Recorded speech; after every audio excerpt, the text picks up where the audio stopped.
दर्पणकार बाळशास्त्री जांभेकर यांच्या जयंतीनिमित्त हादगाव येथील पत्रकार व पोलीस प्रशासनाच्या वतीने बसस्थानक हादगाव येथे प्रवाशांनी सतर्कता बाळगावी यासाठी ध्वनीच्या माध्यमातून सतत मेसेज प्रवाशापर्यंत गेला पाहिजे यासाठी हादगाव येथील पत्रकार व पोलीस प्रशासनाच्या वतीने पेन ड्राईव्हमध्ये ध्वनीच्या माध्यमातून प्रवाशांनी कशा पद्धतीने सतर्क राहावे यासाठी काही टिप्स देण्यात आले आहेत।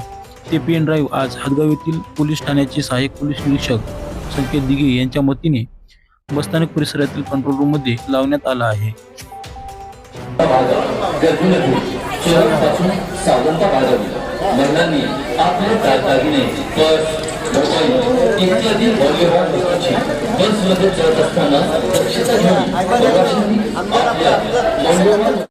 गेल्या 1-2 दिवसा 4-5 दिवसापूर्वी एक चोरीची घटना घडली होती आणि या चोरीच्या घटनेमध्ये एका महिलेच्या पर्स मधील सोनं गेलं होतं। ती बसमध्ये चढत असताना बहुतांशी बस स्टँडला गर्दी होत असते।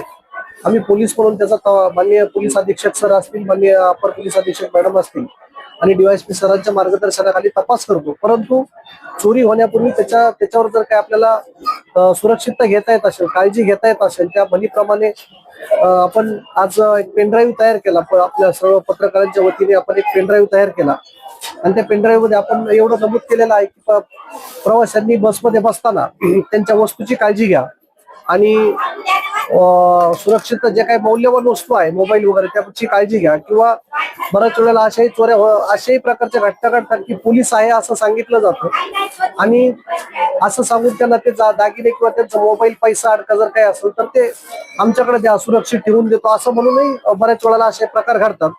तेही प्रकार नागरिकांच्या जर कानावर गेले तर त्याच्यातून बऱ्यापैकी त्याचं सतर्कता होईल आणि अशा घटना आपण टाळू शकतो। याचा एक छोटासा प्रयत्न म्हणून आपण एक पोलीस आणि पत्रकार असे मिळून एक पत्रकार दिनाचा, कालचा पत्रकार दिन होता, बाळशास्त्री जांभेकरांचा जन्मदिवस म्हणून आपण ते पत्रकार आणि पोलीस या दोघांच्या वतीने आपण ते बस स्टँडला एक पेनड्राईव्ह आणून दिलेला आहे। तो पेनड्राईव्ह सतत वाजत राहील जेणेकरून नागरिकांच्या कानावर की बसमध्ये चढताना ह्या गोष्टींचा प्रिकॉशन राहील अशा प्रकारे आपण प्रयत्न केलेला आहे।